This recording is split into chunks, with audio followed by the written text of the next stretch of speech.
Yellowstone National Park is a true American treasure, known for its geological volatility, abundant wildlife, and amazing natural beauty. But few people know there was a dark and troubling period in the park's history, a dark and troubling time that altered the natural order of life in the park forever.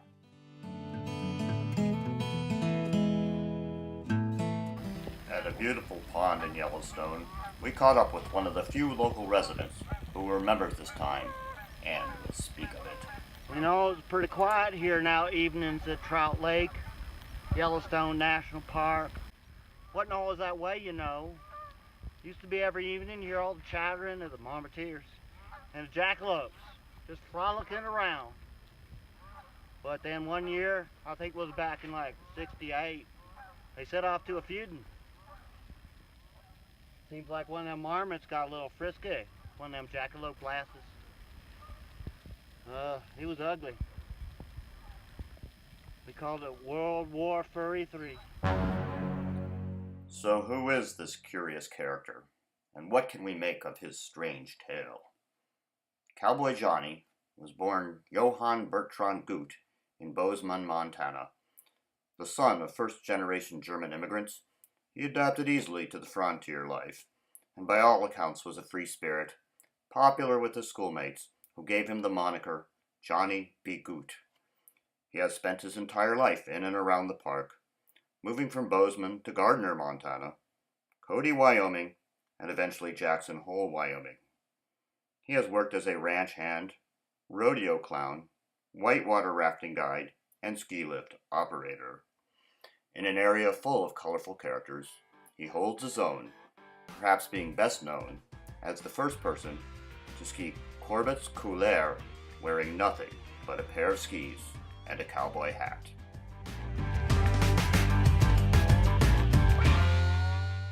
Having been raised in a German-speaking household, Johnny sometimes uses the German word marmotier when referring to the yellow-bellied marmots, which are native to the Yellowstone area. Of course, the legendary jackalope needs no introduction.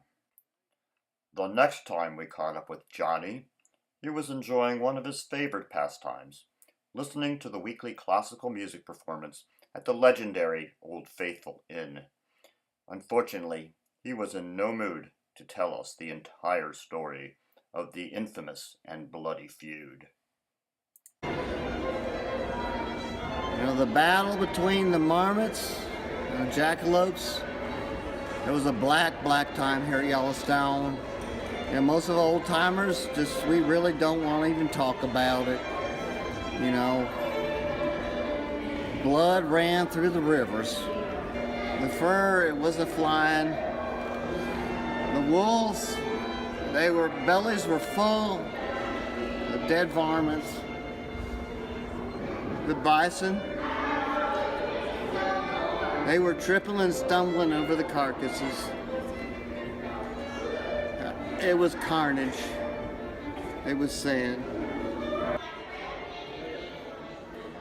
You know, if you're faint of heart, you may not want to hear the rest of this story. We finally were able to arrange a meeting with the old cowboy at his property south and east of the park, where he enthralled us with the conclusion of his tragic tale, and thrilled us with a glimpse of a rare and majestic creature in its natural habitat.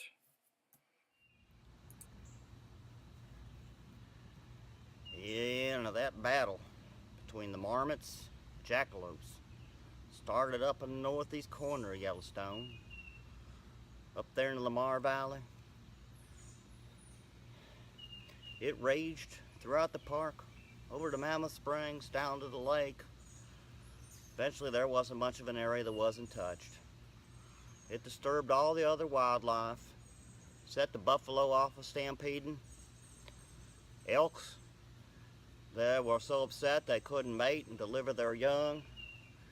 It was tough times in the park.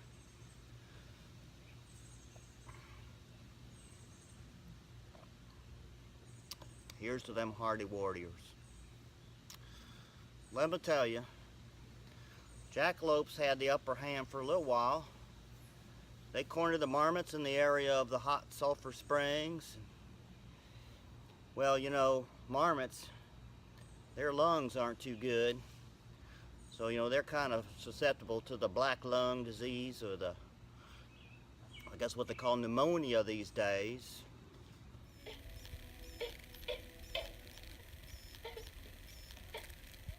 Well, anyway, marmots hung tough. They were able to eventually turn the tables by enlisting the help of the beavers. Yep, marmots ain't that smart. They were smart enough to know, though, jackalopes don't do well in water. They got them beavers, slippery little devils they are, dam up some of the right creeks here and there, force the jackalopes to move into some of the valleys where they were more vulnerable. Those marmots done flanked them, stripped them numbers. They were like fish in a barrel.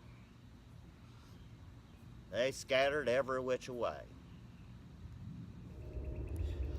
You know, folks, one reason I like to come out to this here quiet spot in the woods, because there is a little jackalope buck.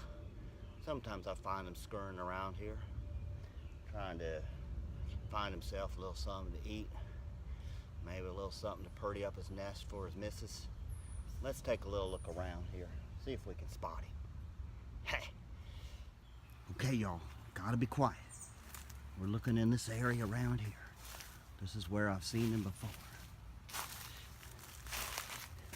Occasionally I put out some little niblets for him here and there. Just keep a looking. Look at that little wood pile. That tends to be the kind of place he likes to hang out. Right there, a little wood pile. Let's just take a look. Wait, I think I see something. Shh, quiet now, quiet now. Quiet now. Quiet now, you guys see anything? You guys see anything? Oh, there he is. There he is. You know, there's a lot of things that are kind of sad about World War III, between the marmots, the jackalopes, Yellowstone Park. But I tell you, two of the saddest things I think of all is, number one, that there are no more jackalopes in Yellowstone National Park. The marmots, they decimated their ranks and sent them a scattering. That's why you can still find some of them up in Wyoming and Montana.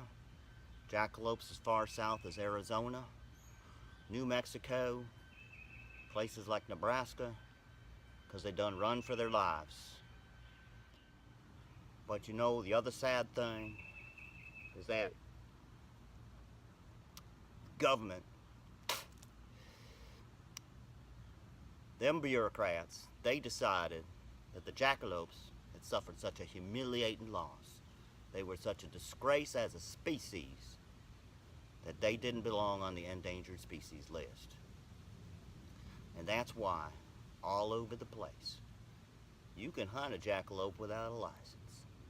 And therefore, in souvenir shops, and on mantles and walls of dens all over these great United States of ours, you'll see mounted heads, jackalope bucks, sometimes even does.